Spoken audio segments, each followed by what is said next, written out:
Tinggal di sebuah rumah reot yang tak layak huni di Kampung Melati, Desa Singasari, Kecamatan Jonggol, Kabupaten Bogor, memang bukanlah keinginan Sumiasi bersama suaminya Muhammad Ismail dan dua orang anaknya. Keinginan untuk mendapatkan tempat tinggal yang layak pun selalu didambakan oleh Sumiasi bersama suami dan anak-anaknya.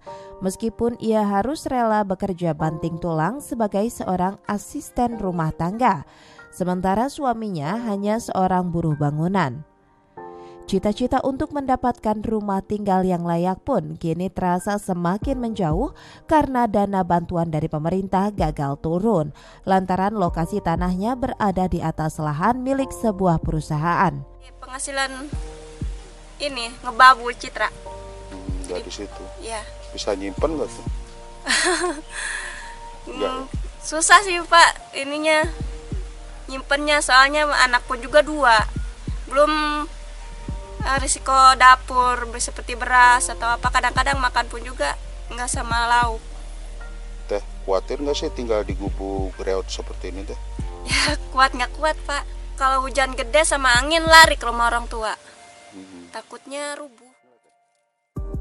Untuk menangani persoalan letak tanah ini, pemerintah Kecamatan Jonggol dan pemerintah Desa Singasari akan berkoordinasi dengan pihak perusahaan agar bisa melepaskan sedikit tanahnya untuk diberikan kepada keluarga Sumiasi, agar nantinya pemerintah bisa mencairkan dana bantuan untuk pembangunan rumah tak layak huni tersebut.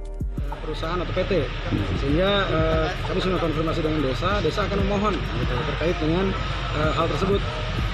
Apakah ada kebijakan dari perusahaan tersebut, Kang? Ya, kami mohon gitu, karena kan namanya perusahaan ataupun pihak-pihak ketiga yang memiliki lahan, kita akan request pemohon.